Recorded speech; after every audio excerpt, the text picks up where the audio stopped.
La présentation de la communauté Diola certainement sera l'une des rubriques qui va tirer en longueur. Donc il faudra s'attendre à ce que l'on évolue jusqu'à des centaines de documents audio comme celle-là. Cet audio-là ce document audio que je suis en train de faire. Voilà, donc il y en aura beaucoup parce que la présentation de la communauté Diola, ça ne va pas finir. Il s'agit du peuple élu. Voilà, je sais que ça va vous surprendre quand je vous le dis. Voilà, donc en tout cas, il s'agit d'un peuple africain qui a vu le jour sur le sol africain, qui est né sur le sol africain, qui a grandi sur le sol africain, qui n'a jamais été autre qu'un peuple africain. Même si les Européens ont tout fait pour tenter de détruire ce peuple à leur propre profit, à eux les Blancs, parce que les Blancs, ils font la conspiration, donc pour ne pas dire la guerre contre le peuple casamancé, d'autant plus que c'est un peuple qui n'a jamais connu la paix. Voilà, donc à l'image un peu d'Israël et Palestine qui n'ont jamais connu la paix. Voilà, donc le peuple de Casamance n'a jamais connu la paix. Voilà, donc depuis ses premières interactions avec ces étrangers venus de l'Occident, le peuple de Casamance n'a jamais connu la paix jusqu'à l'instant où je vous parle. La question est de savoir est-ce qu'il aura à connaître la paix un jour ou l'autre. En tout cas, pour venir faire cette mise au point, je me suis permis quand même de me promener un peu dans les réseaux sociaux pour voir ce qui a été fait à ce niveau-là. Bon, il y a eu des publications à ce niveau-là, mais quand on tient compte de ce que ce peuple représente dans l'histoire, vraiment, il y a très peu de publications. Vraiment très peu de publications. Je vais également partager la photo de ce groupe de musique qui se font appeler Koudiamat Musique ou Record. Vous savez, je fais beaucoup de critiques à l'endroit de l'expression ou de la terminologie Koudiamat, mais je n'ai rien contre le fait qu'un groupe de musique utilise cette expression-là pour désigner leur groupe de musique. Il s'agit des artistes qui sont en train de chanter, excusez-moi, donc qui ont utilisé le mot Koudiamat pour se désigner en tant que groupe de musique. Je n'ai rien contre cela. Mais si je poste ce document-là, je voudrais que vous fassiez une bonne observation. Si vous avez fait de l'observation à l'école, si vous avez le sens de l'observation, je voudrais que vous observiez ces personnes, c'est-à-dire ce groupe de chanteurs-là, ces deux personnes qui sont représentées sur cette photo-là, où il y a écrit Koudiamat Musique. Voilà, donc vous allez bien les observer, regardez les traits caractéristiques, leurs détails. Lorsque je parle de mots très souvent utilisés par les ganja planteurs, c'est-à-dire les gens qui ont accepté de se pervertir en refusant la culture du riz pour adopter la culture de la cannabis. Vous savez, la cannabis a été introduite dans les années 70 par Ernesto Che Guevara et Amical Cabral.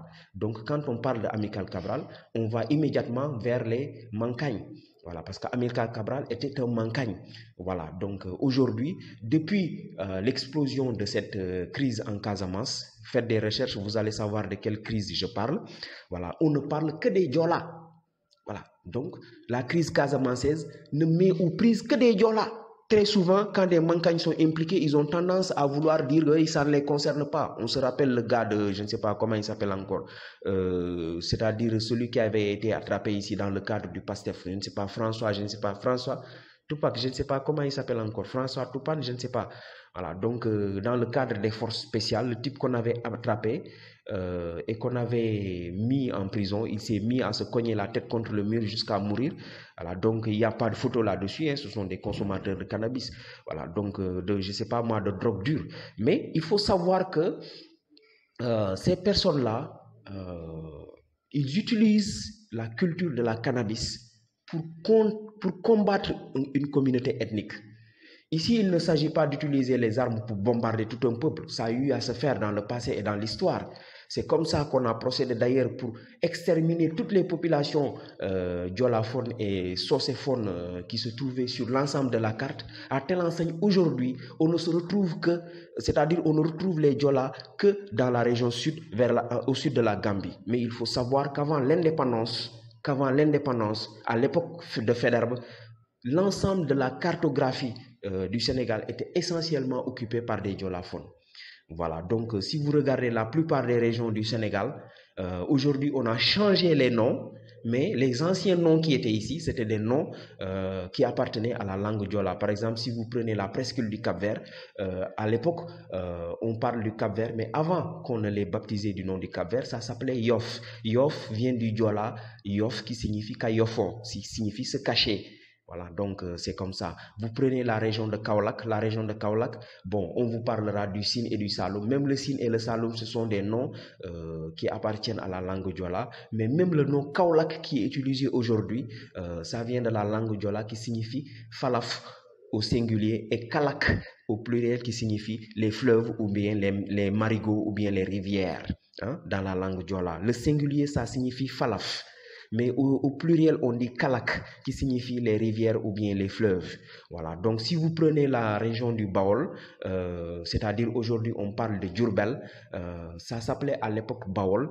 Vous allez voir qu'avec les Mourites, à l'époque de Serigne Fallou, on n'aura fait que changer les noms d'une langue à une autre, c'est-à-dire de la langue Diola à la langue Wolof. Mais ce que Diourbel signifie en Wolof, c'est exactement la même chose que ce que Baol signifie en Diola. Baol, ça signifie quand on parle des arbres qui ont produit, quand on parle des animaux qui ont mis bas, c'est-à-dire qui ont donné des petits, on dit Ubere Wowol, si nous connaissons Wowol, rien mi Bawol, Bawol rien mi Wambo mi babe ma burom Wowol. Ça veut dire que tout ce qui est là a produit. On a donc une bonne floraison et une bonne production animale. Voilà ce que ça signifie. En Wolof, ça signifie Djur. Djurgi.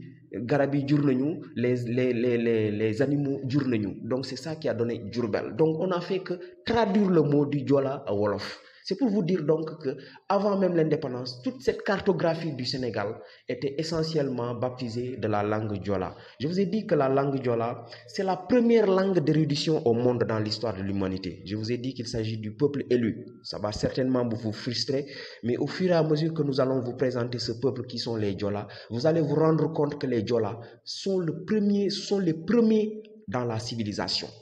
Ils sont les premiers à avoir interagi avec notre Créateur. Donc, ce sont les maîtres de la civilisation. Voilà pourquoi les Occidentaux leur font la guerre. Il faudra aussi vous faire à l'idée que le tout premier peuple à avoir posé les pieds sur le sol égyptien, je dis bien sur le sol égyptien, l'Égypte pharaonique, le premier peuple à avoir posé le pied sur le sol égyptien est le même que l'on appelle aujourd'hui les Diola, sud du Sénégal.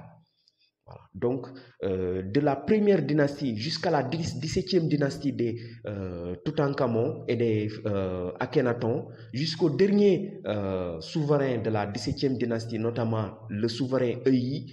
Voilà, donc ce sont tous des Diola, c'est-à-dire le même peuple que l'on a ici en Casamance, que l'on appelle aujourd'hui les Diola. Vous savez, quand vous écoutez Cheikh Anta Diop, ou bien quand vous écoutez Théophile Obenga, ou bien quand vous écoutez d'autres historiens qui n'ont jamais fait mention du peuple Diola ou de la langue Diola, toujours dans cette conspiration-là ésotérique, dans la franc-maçonnerie et dans les Rose-Croix, l'objectif est de ne jamais prononcer leur nom parce qu'on ne veut pas réveiller les Africains, on ne veut pas réveiller l'histoire. Je vous ai dit que vous allez apprendre beaucoup de choses. Hein? Voilà, donc il faut savoir que ce même peuple-là, si vous allez dans les ouvrages de Cheikh Anta Diop, de Théophile Obenga, on fait des rapprochements. Par exemple, Cheikh Anta Diop va parler de parenté linguistique entre les Wolofs et les anciens Égyptiens. Bon, Théophile Obenga va vous parler de parenté linguistique entre les Bantous et les anciens Égyptiens. Bon, Ibader Thiam va vous parler, je ne sais pas moi, de quoi d'autre encore. Aboubakri Moussalam va parler de parenté linguistique entre les Peuls ou je ne sais pas. Non, moi je ne parle pas de parenté linguistique. Il s'agit du même peuple qui a procédé à une émigration de l'Égypte, des rives du Nil jusqu'à la Casamance qui se trouve ici. Donc il n'y a pas de parenté, il s'agit du même peuple. Aujourd'hui, vous me réveillez n'importe quel pharaon de la première à la 17e dynastie, vous me réveillez n'importe quel pharaon, je peux parler avec lui directement dans la langue Diola. Donc ça, c'est ce qu'il faut comprendre. Mais il a été question d'occulter un peuple et d'effacer, de procéder à de la falsification, du tripatouillage pour cacher la vérité scientifique, la vérité historique. Et ça, c'est la lourde tâche que moi j'ai pour restaurer la vérité scientifique. Et j'espère que vous allez m'y aider. Je vous ai dit qu'il y aura un océan de connaissances à vous dévaler ici. Aujourd'hui, j'ai fait 3 documents. Je vais m'arrêter ici. Peut-être que je vais marquer une pause de 1 jour ou 2 jours, je ne sais pas combien de jours. Mais quand je vais revenir encore une fois, ce sera pour faire des révélations à n'en plus finir. Il y en aura beaucoup, soyez-en certains. Ce peuple Diola-là a énormément à vous faire révéler. Vous savez, on fait des trouvailles en Égypte à n'en plus finir. Mais le peuple Diola va vous révéler beaucoup plus que vous en avez fait en Égypte. À bientôt.